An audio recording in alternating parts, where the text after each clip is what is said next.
Hello everybody, welcome back to my channel. My name is Emily and I am a qualified foundation-based teacher, and I thought today let's talk a little bit about practical teaching, what you can expect when you do your practical teaching, which I know is coming up very soon. I'm pretty sure it's starting in July, normally third term. Everybody goes out, and of course I've gotten loads and loads of questions about what do I do, where do I start? So I'm going to take you all the way back, as if that was so long ago, but I'm going to take you back to my day of when we did practical teaching and how I approached it and what I did and how my practical portfolio looked. So I do have two of my practical portfolios here.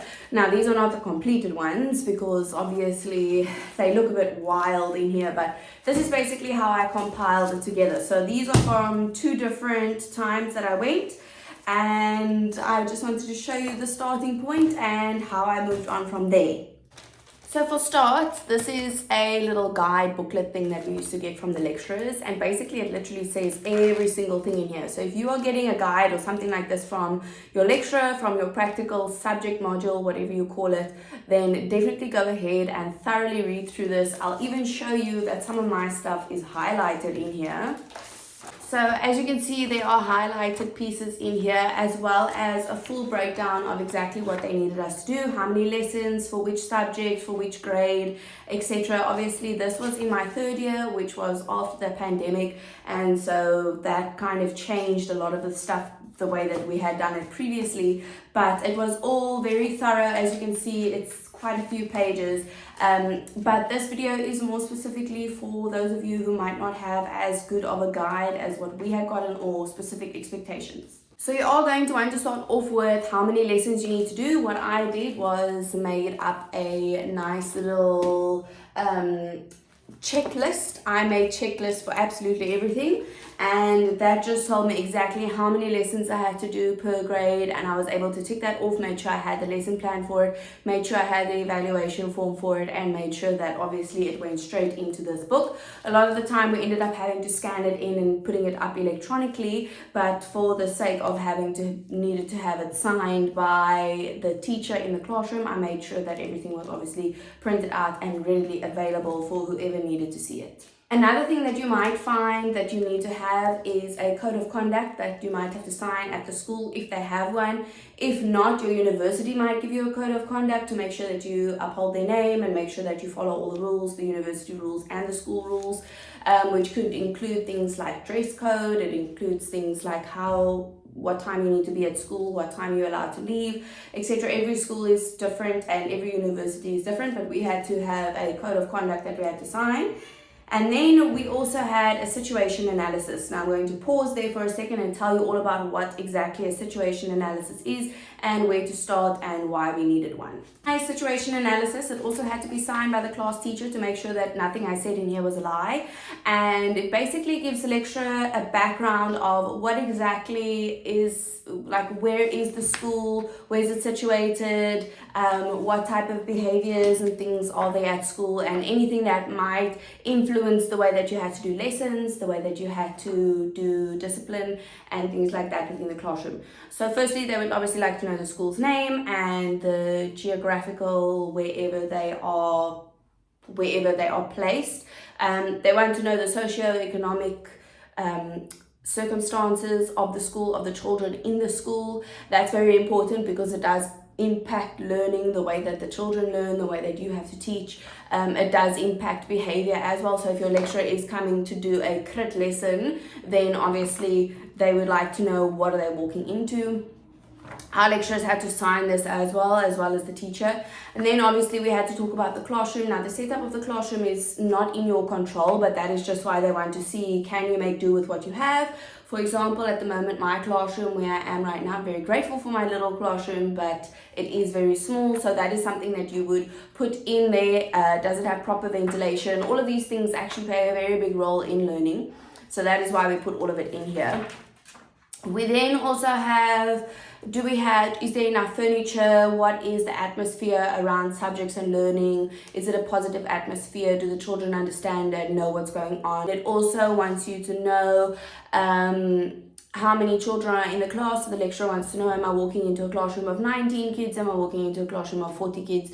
Because that makes a very big difference. And can you handle it in terms of discipline and things like that. The next thing you're going to add is a program, a daily program if it's grade R, or you're going to add in the schedule of the subjects and the schooling and the way that the school day works. The lecturer wants to see that. Obviously, this is very important for how you plan your lessons, part of time management, all of these things that they are assessing through your portfolio, because remember, they're not going to be there and watch you do your whole 4 to 6 weeks of practicals. So they want to be able to see everything in there.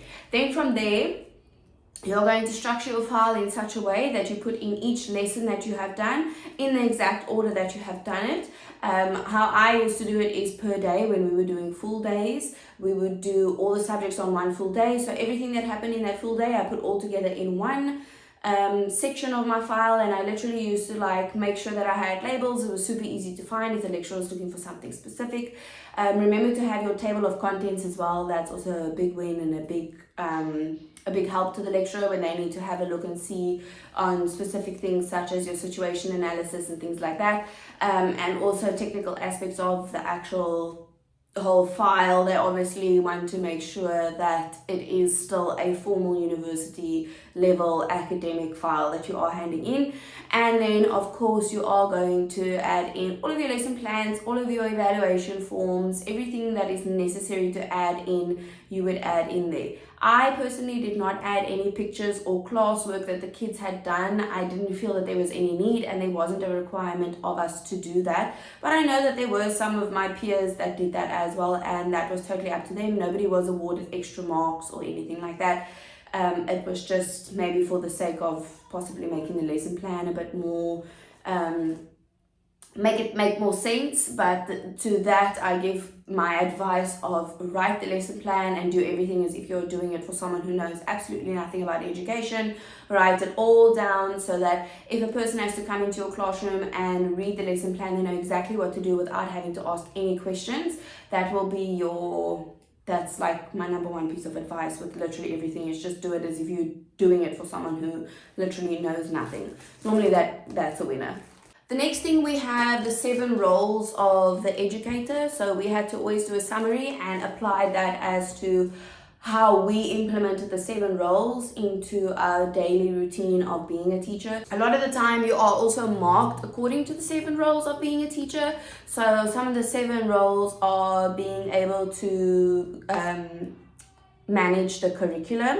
You are able to facilitate learning. You are able to do assessments accurately and effectively. You can just Google it, 7 roles of an educator, and then really apply it into what you did in the classroom and how you applied it in the classroom, not the class teacher, not how anyone else did it, how you did it. So I would say that I did assessments effectively through observation and oral understanding, for example. You could say it like that, obviously in a bit more of a paragraph than that. It usually was about half a page per role, but I would just make sure about that, obviously, if you do have to do that, if it is a requirement. The last thing that we had to do was add reflection. So for each lesson that we had to do, we had to write a reflection. What was successful, what needed work, what would you change for the following time, for the following lesson. If you had to redo the lesson, what would you do differently?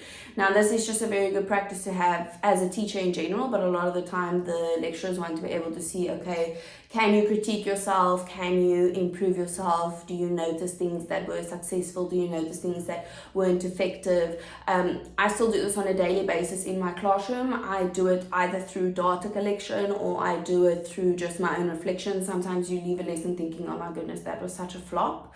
And yes, that does happen regularly, even as a qualified teacher. So it's very important to just be aware of that, just write it all out there. I even used to say in my reflections, I had no idea what I was doing, or I could have planned this better, or I could have had better classroom management, whatever it is, just being honest, and again, the reflection is not there to deduct marks from you. It's not there to penalize you in any form of a way. It's just literally there to show that this is how teachers improve every single day. And that's basically it. That was our whole teaching portfolios. A lot of the teaching portfolios were made up throughout the teaching practical experiences. Another piece of advice I can give is definitely after each lesson, just go ahead and write your reflections so that by the time you need to give in the portfolio, the reflections are done and you don't need to still get that all together. But your lesson plans will be complete at that point. By the time your lecture comes, your situation analysis will be complete, and literally everything needs to go into one file and then give it in, which is honestly probably the easiest part out of the whole practical experience. But if you're about to go into a practical experience, enjoy it, get involved, and I will link a video down below on the things that you can do in your practical to make it worth your while and to really enjoy it. So good luck to you all, and I will see you in the next video. Don't forget to like and subscribe. Bye bye.